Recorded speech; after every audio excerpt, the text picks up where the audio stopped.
اور میں نے یہ دیکھا کہ اللہ والوں کے انتقام جو ہے وہ اللہ خود لیتا ہے. اللہ والوں کے انتقام اللہ خود لیتا ہے، اس لیے کہ وہ اپنا انتقام اللہ کے سپرد کر دیتے. تو یہ دعویٰ نہیں ہے، یہ تشکر ہے اس بات پہ.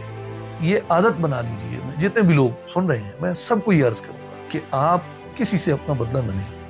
اپنا بدلہ جو ہے وہ اللہ کے سپرد کریں، پھر دیکھیں وہ آپ کی حمایت، آپ کی مدد کیسے کرتا ہے. اور یہ صفت رسول صلی اللہ علیہ وسلم کی تھی جسے حضرت عائشہ نے بیان کیا کہ حضور اپنی ذاتی تکلیف کو بدلہ کبھی نہیں دیتے تھے، معاف فرما دیتے تھے. اور اس کی حکمت اور وجہ مجھے یہ سمجھ آتی ہے کہ حضور اللہ کے محبوب تھے، اور جو حضور سے اعلان جنگ کرتا ہے اللہ کا اس کے خلاف اعلان جنگ. وہ تو نبی ہیں، اللہ نے حضور کے امتیوں غلاموں کے لیے کہا ہے کہ جو اللہ کے ولی سے دشمنی رکھتا ہے اللہ فرماتا ہے میں اس کے خلاف اعلان جنگ کرتا ہوں. صحیح بخاری کی حدیث ہے. تو حضور کا بدلہ اللہ کے ذمہ تھا.